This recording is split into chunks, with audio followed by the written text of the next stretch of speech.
Vai começar mais um diálogo do podcast Sem Fronteira.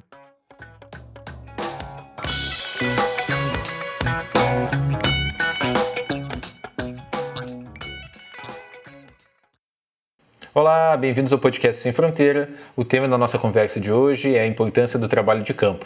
Trata-se da segunda parte do diálogo que tivemos com o professor Messias Modesto dos Passos e Reginaldo José de Souza. Acompanhe a segunda parte desse nosso programa. O campo é amor, o campo é raiva, o campo é muitas coisas, né, Regis? Desperta. Quando você vai pro campo. Rapaz, quando você vai pro campo, Everett, quando vai pro campo, eu digo isso para meus filhos. Meus filhos, vocês não me conhecem. Vocês só me veem aqui em casa, em viagens, em restaurantes. Vocês não me conhecem, entendeu? O que acontece? Quando você sai uma viagem difícil, de preferência é bom que as viagens sejam difíceis. Não é bom, viagem fácil, como se fosse um turista de primeira ordem. É horrível. A viagem tem que ser difícil, entendeu? Porque quando ela é difícil, você esquece, você chuta todos os falsos problemas que você tem no seu cotidiano, às vezes até profissional. Pô, mas o que é isso? Eu estou perdendo tempo discutindo com aquele cara lá, vou falar essa bobagem aqui, aquilo outro. O que é isso? O mundo é outra coisa. O mundo tem que ser essa construção de pedra sobre pedra.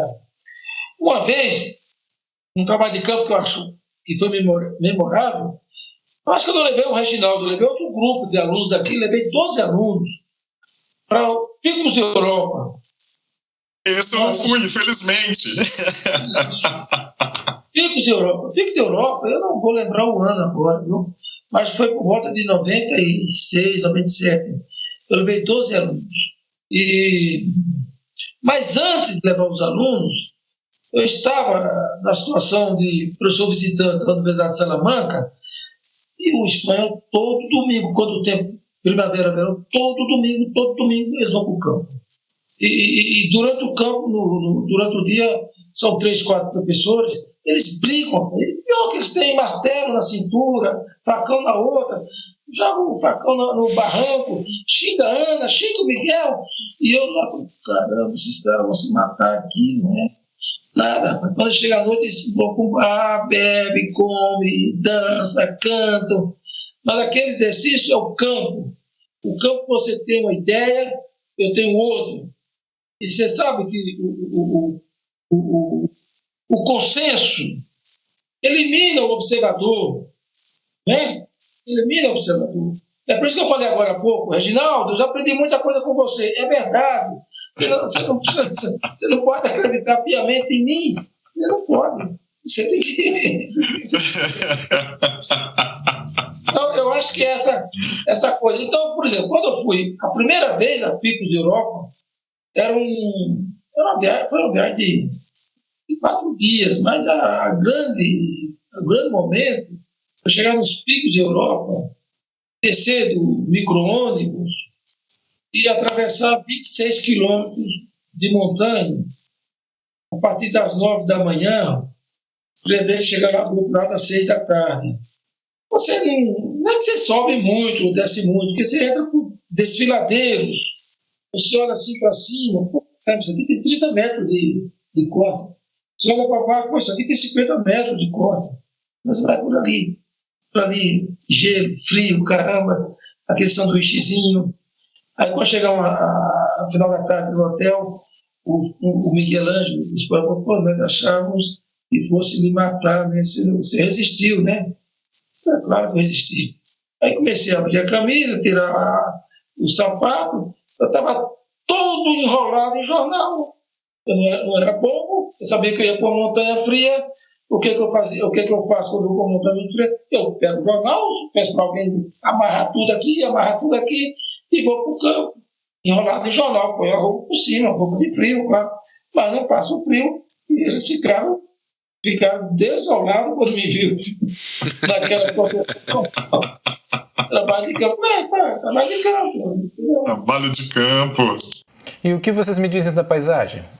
Eu acho que são coisas... A paisagem como diz o ditado chinês, ela está na frente e atrás dos olhos. Né? Se eu bebo uma taça de vinho, se olha para uma mulher bonita, fico poeta. Me dá vontade de conversar, de falar, de escrever, entendeu? Nós temos um professor da USP, que já faleceu, o Armando Correia, trabalha com epistemologia, metodologia, história do pensamento geográfico, que ele escreveu um livrinho muito interessante que é Saudade do Futuro. O Saudade do Futuro do Armando, que era um cara também solitário, né? Vivia sozinho. Quando ele morreu, se descobriu que ele tinha morrido no dia seguinte. Mas a saudade do futuro do Armando é que ele cruzou numa rua em Paris com uma jovem que olhou para ele e ele ficou bêbado. Ele escreveu o livro Saudade do Futuro. Então ele descreve todo o percurso de campo dele em cima, a partir de um olhar que ele cruza, né? Porque diz que uma paisagem nasce toda vez que um olhar cruza o território. E é verdade, quando você olha as paisagens, algum sentimento vem, né? Alguma criação vem. Então, a paisagem no sentido subjetivo, no sentido imaterial, ela existe, ela precisa ser trabalhada. A paisagem que há dentro de cada um de nós. Eu, você, numa conversa com o Donizete, quando ele tinha perdido o pai dele, fazia uns 3 meses, e ele sentou-se num lugar onde ele costumava sentar-se com o pai e os irmãos aos domingos para um churrasco, e ficou naquela pose, olhando nada, enxergando tudo. Ali é quase choro. Quase choro. Aí ele vai lá e mostra um pé de abacate. Esse pé de abacate, meu pai plantou quando eu tinha 10, 12 anos de idade. O dono já estava com 50. Eu olho para o pé de abacate e lembro do meu pai. Não é que ele vê a fotografia 3x4 do pai dele. Ele vê a vida do pai dele. Os momentos vividos juntos. Isso é paisagem. Tem uma palavra na japonesa que diz puro sapo. Puro sapo. Furuçá, com a tradução, que não é bem traduzida, é minha terra natal. Furuçá. Então, quando teve aquele tsunami, o Humberto manda o aluno dele fazer parte da tese lá, e ele põe esse título na tese, Furuçá. O que era o Furuçá? Bom, agora nós precisamos reconstruir o que o tsunami destruiu. Mas aí precisamos conversar com as pessoas. O que é que elas querem que seja construído. Vamos dizer assim, eu quero que construa um banco onde eu costumava sentar toda a tarde com meu amigo para conversar. Então, eu quero que põe aquela árvore que o tsunami levou, eu quero que traga uma outra igual e põe aqui no lugar. Então, é o amor. É isso que é movimento, desenvolvimento sustentável. É você ter isso como um patrimônio. Né? Você imagina, eu particularmente já assisti muitas derrubadas. Muitas derrubadas. Assisti, assim de perto. Rapaz, é de cortar o coração. Ver uma árvore secular cair no chão, derrubando outras, gemendo que nem um animal vivo. Ele é um animal, é um vegetal vivo. É uma coisa. Então, é o furuçato. Nessa coisa da paisagem, da paisagem material, há uma cidadezinha no eixo da BR-163 que não virou cidade, que é Castelo de Sonhos. Castelo de Sonhos é o nome de uma música de um cantor, desses cantores sertanejos aqui do Paraná, que alguém foi para lá com essa música na cabeça. E aí tentou criar uma cidade e deu o nome de Castelo de Sonhos. Walter Basso. O cantor? Ah. Eu não sei quem que é. O cara me contou tudo. Eu já fui lá umas 5, 6 vezes. Eu tenho 1000 fotografias desse pessoal.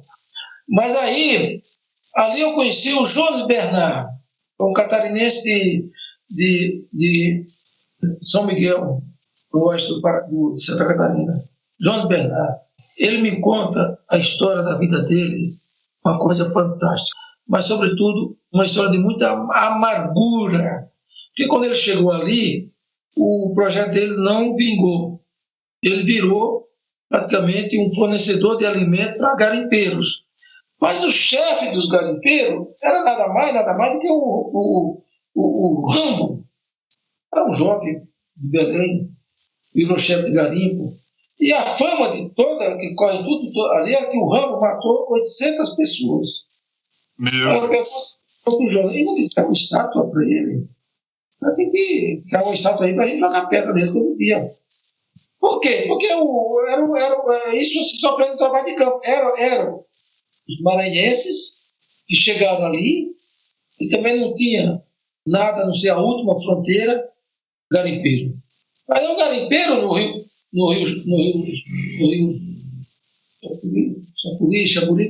Chapuri, não sei se é Chapuri, não vou lembrar agora. Então, esses garimpeiros, a única exigência deles era comer carne de galinha. Era essa petição. E os caras diziam, galinha nós não temos aqui. Nós temos paca, aves, porco. A galinha não tem.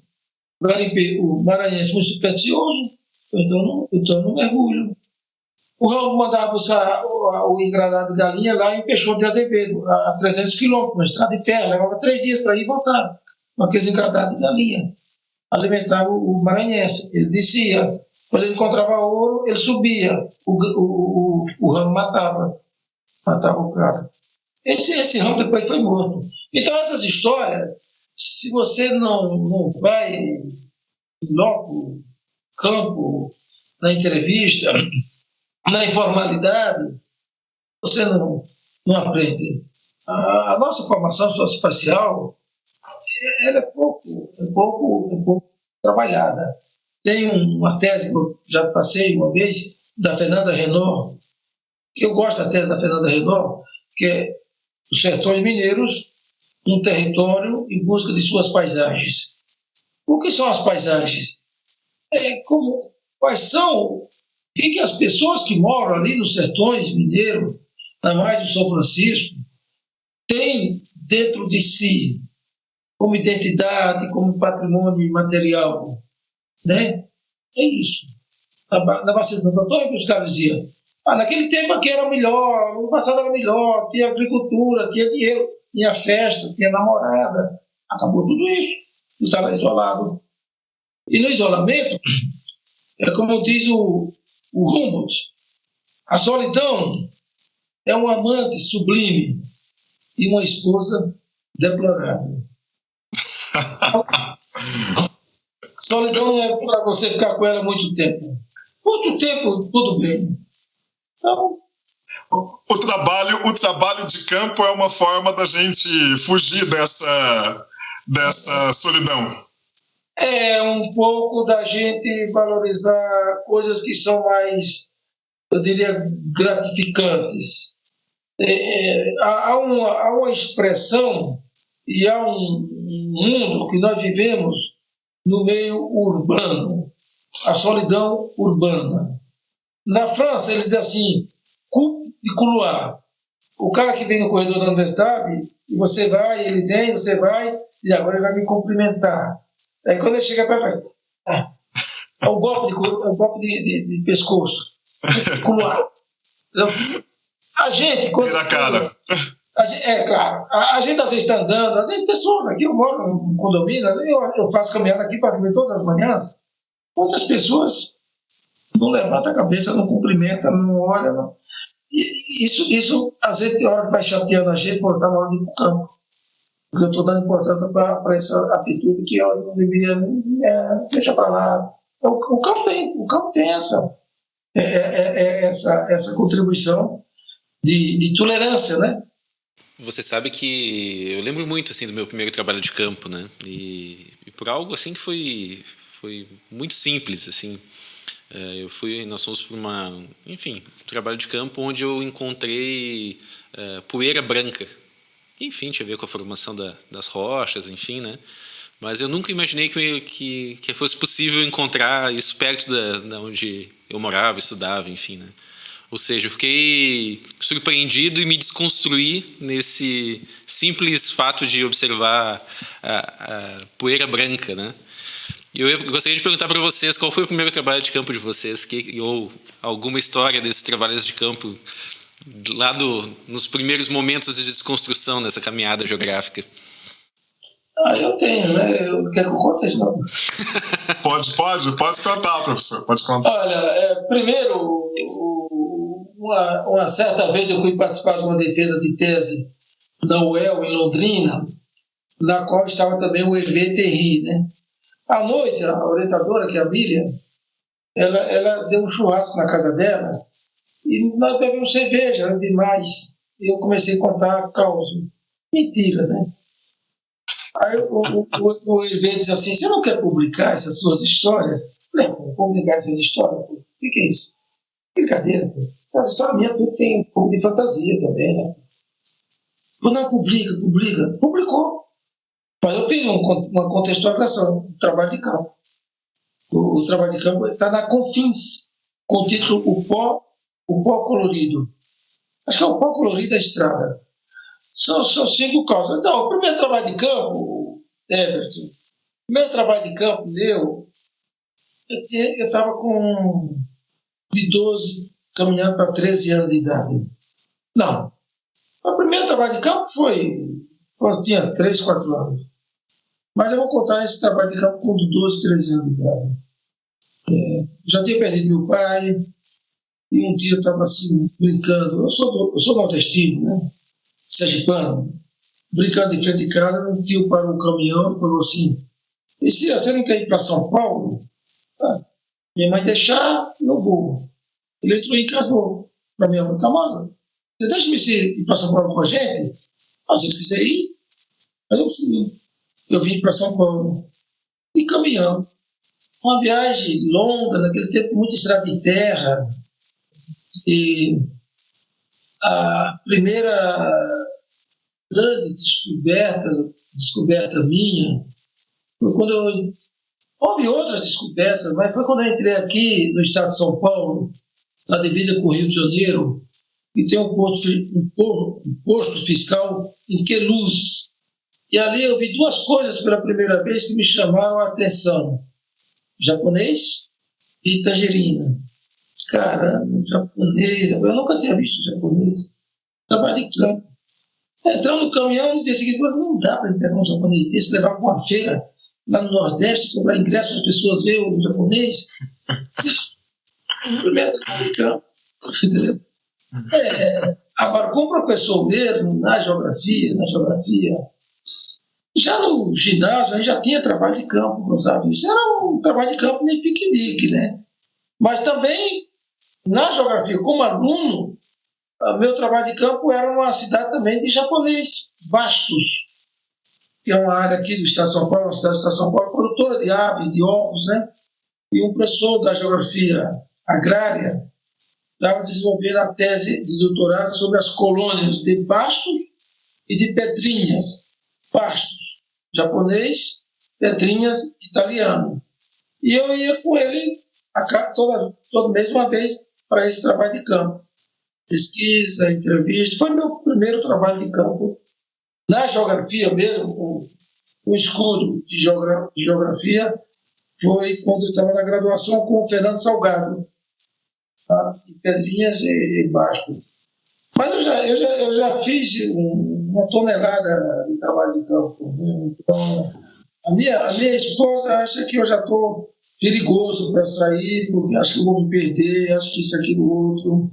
E agora, com essa pandemia, eu não posso sair daqui com o meu carro. Eu queria ir para o Ushuaia de carro. Já fui para o Ushuaia de avião, mas queria ir de carro, na estrada.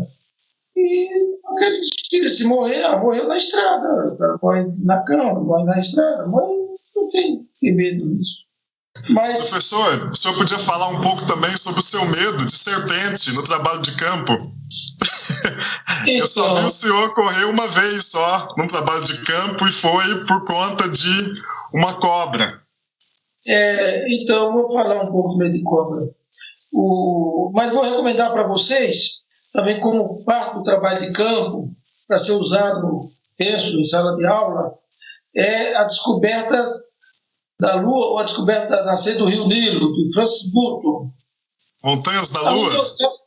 Montanhas da Lua. Está no YouTube, né? Está no YouTube.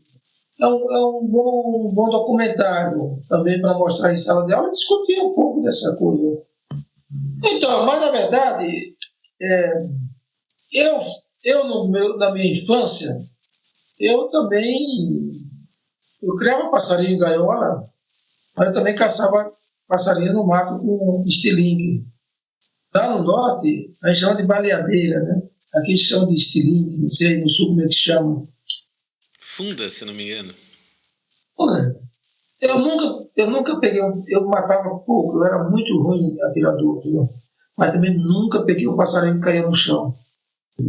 Já chifra a cobra lá no rua, não. Nunca peguei. Então tinha um medo enorme de cobra. E daí, sempre que eu entrava no mato, eu rezava, né? Eu tenho uma rezinha, que é o meu São Bento de água benta, Jesus Cristo voltar, todo bicho peçonhento, se é reto que eu quero passar. Aí eu punha algodão com mercúrio no dedo do sapato, me benzia, ia. Mas depois à noite eu ficava tendo pesadelos. Sempre tive muito medo de cobra. E já vi cobra, já vi sucuri. Uma vez eu estava dentro da Floresta Nacional do Tapajós, de carro, com a Silvana, minha esposa, e ouvi uns gritos, estamos chegando e o pessoal gritando. Quando encostei o carro, tinha uma estrada de terra mais larga, puxando a cabeça da sucuri, puxando a cauda da sucuri.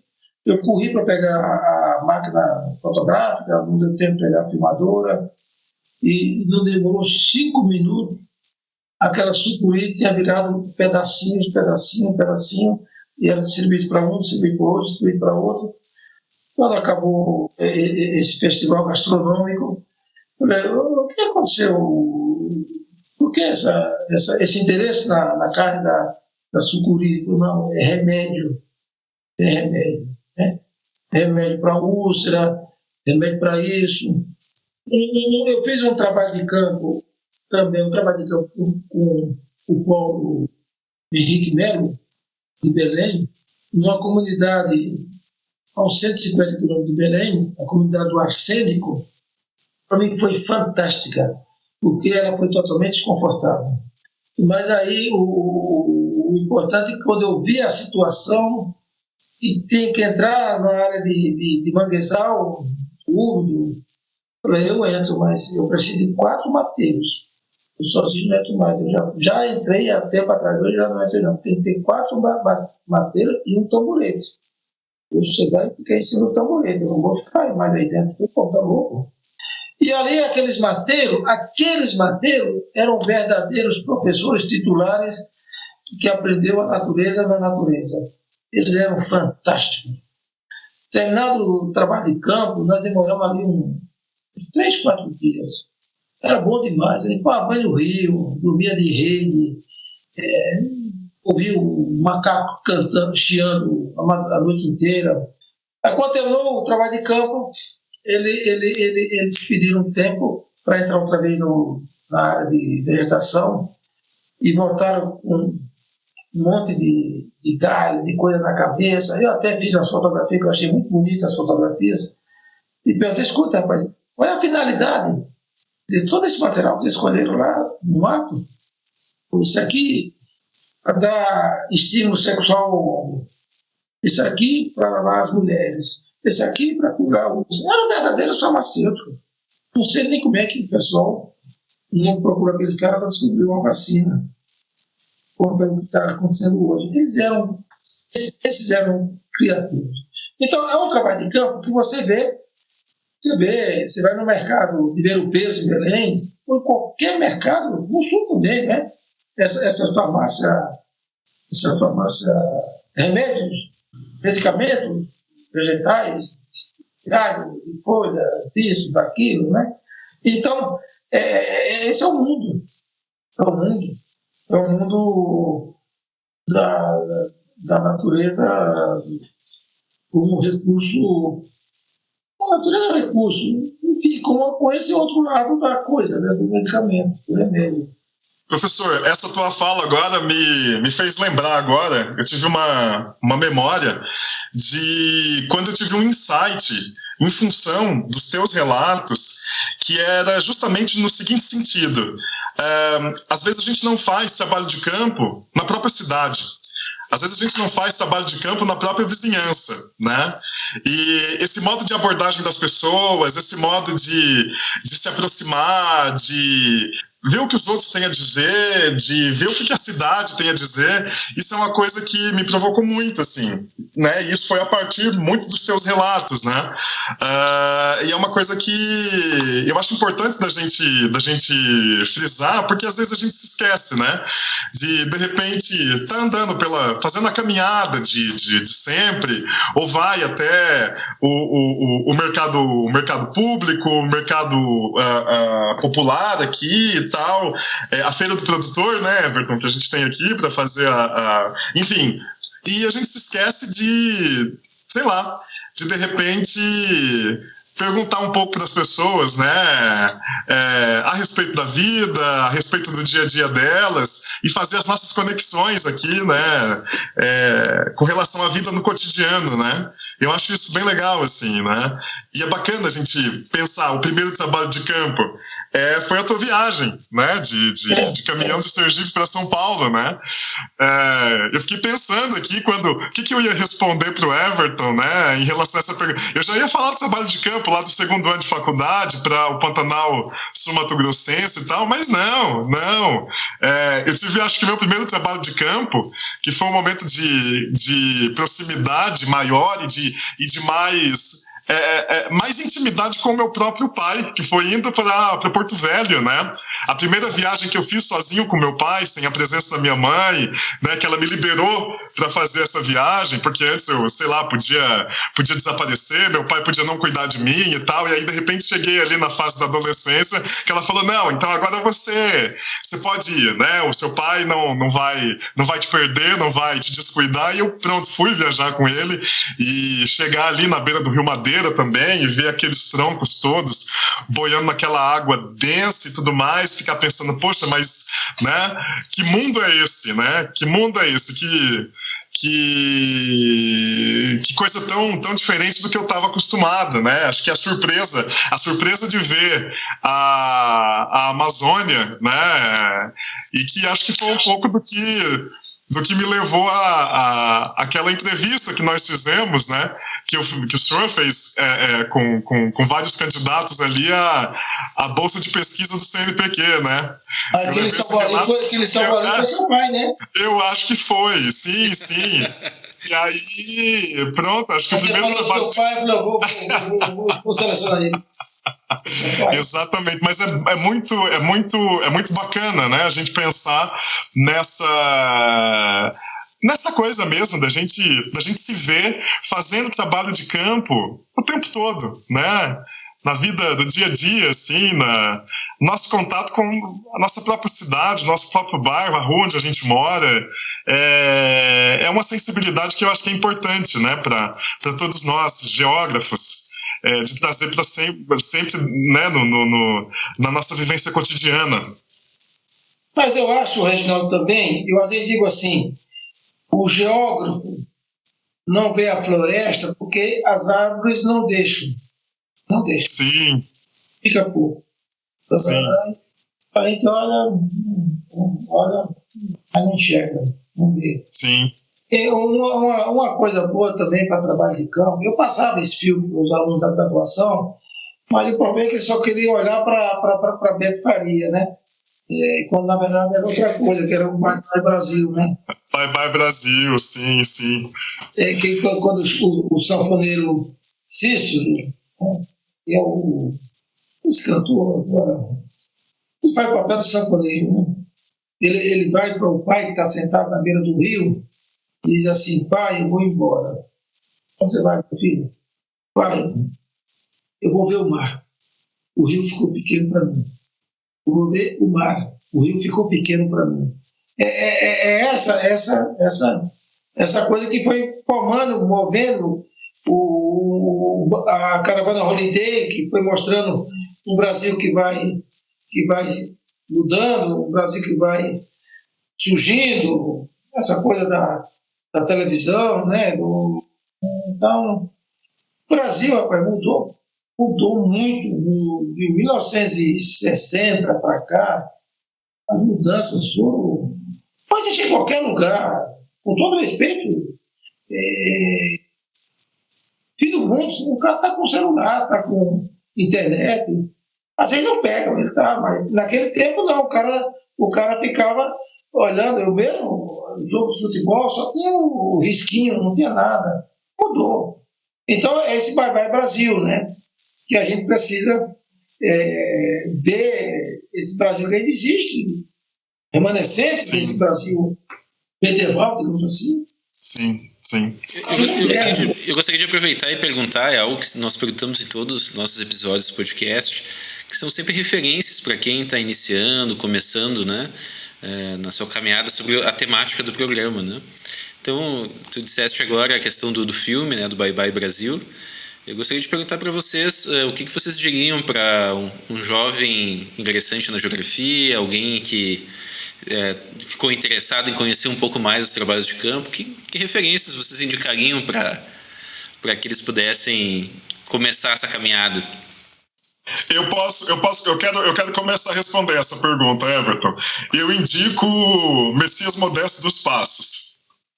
Aí agora eu passo a bola para ele. Eu acho que eu começaria com um trabalho a partir do quarteirão onde fica a casa de cada um.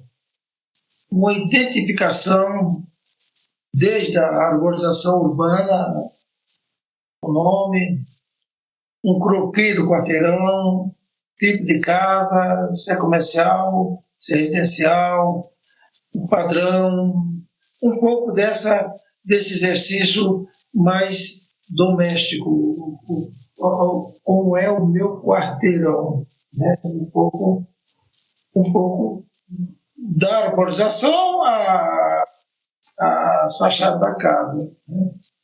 E aí isso é fácil fazer, né?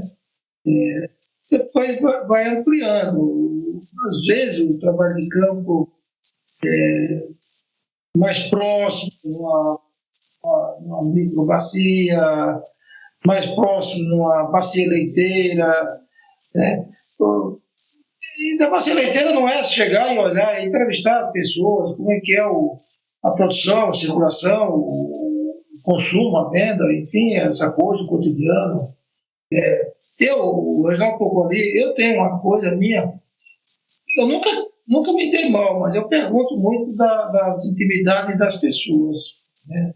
Quando eu crio, vou logo para a intimidade, como é que está aí? Eu só termino minha entrevista, é também um tratamento terapêutico. Então, vou encerrar. Então, eu começaria assim, entendeu?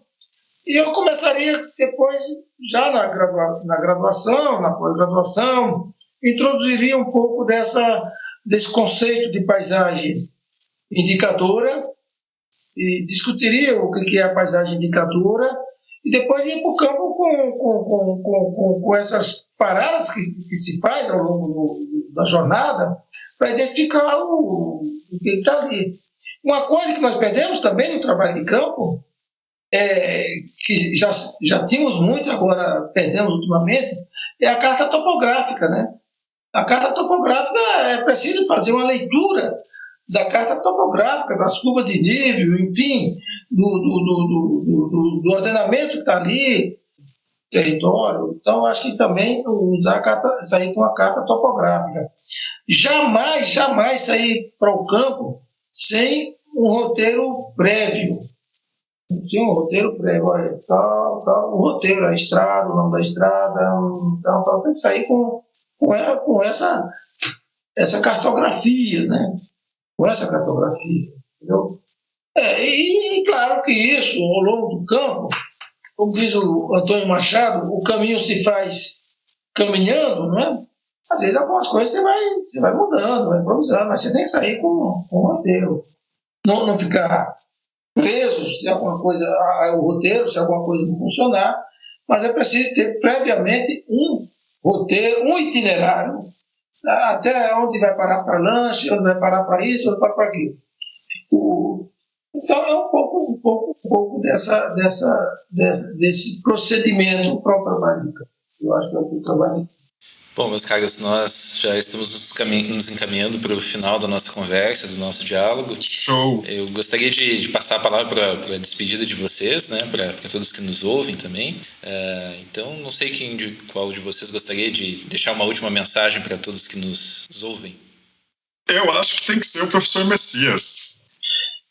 Eu acho, quando estava na graduação, eu fiz um estágio no Instituto Agronômico de Campinas, em foto aérea. E lá tinha o chefe do instituto, que é o Jorge Chiarini, que ele dizia assim: quem sabe faz, quem não sabe ensina.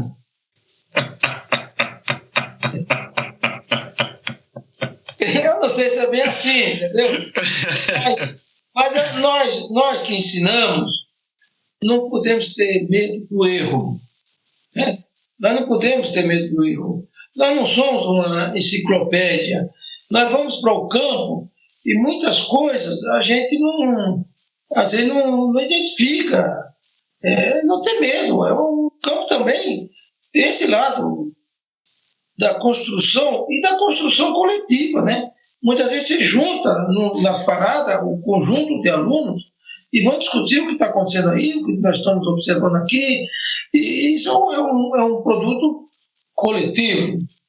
Então, eu acho que não só, finalizando, não só ser geógrafo, mas ser geógrafo total. A vida da gente tem que ser... Vocês estão vendo aqui atrás, tem um mapa. Ali tem um estante. Ali tem uma coisa que eu trouxe na viagem. É geografia. Você tem que se apegar a essas coisas que têm valores sentimentais, identidades. É isso o trabalho de campo. Bom, eu agradeço muito a oportunidade. Não sei se...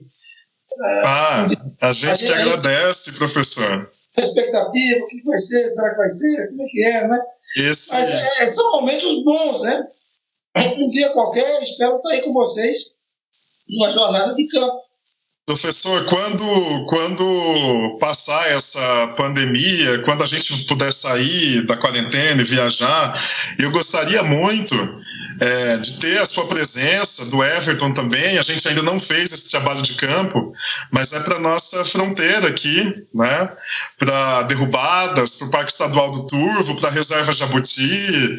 Tem um colega nosso que trabalha na Universidade de Missiones, o Emiliano Vitali, que é um geógrafo também fantástico e, enfim, a gente já vai estabelecendo aqui essas conexões profissionais, mas também afetivas com os colegas do outro lado ali. Claro. E eu gostaria muito, né, quando a gente puder voltar a viajar, de fazer esse convite também para o senhor vir para cá para a gente entrar ali na Reserva Jabuti e se embrenhar ali com o Emiliano, cruzar o Rio Uruguai ali e, enfim, né, vivenciando essas paisagens aqui da nossa fronteira sul.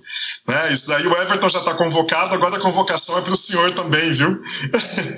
É um prazer, e sempre naquele espírito de Camões morrendo, Camões aprendendo, né? Exatamente. A gente não vai ensinar, a gente vai aprender, né? Interagir, né? Aprender com você, com seus alunos, com as pessoas, é assim.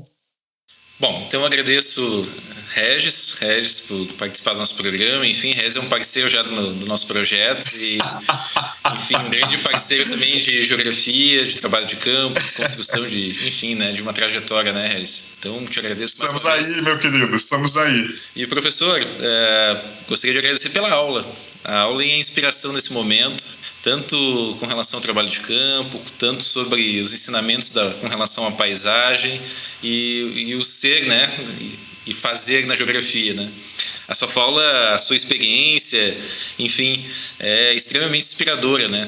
Tenho certeza que todos que nos escutaram aqui também saem com essa vontade de ir para o campo, né, sem dúvida, e talvez vivenciar um pouco do que o senhor nos trouxe até aqui. Quem sabe um dia a gente possa chegar numa geografia integral que o senhor produz, né, que o senhor faz, enfim, talvez, né, isso possa ser um caminho para nos inspirar, né, Regis? Para um dia a gente construir essa geografia una e ser um geógrafo integral, né? Então é isso, até breve e, bom, logo mais temos mais um programa do nosso podcast Sem Fronteira.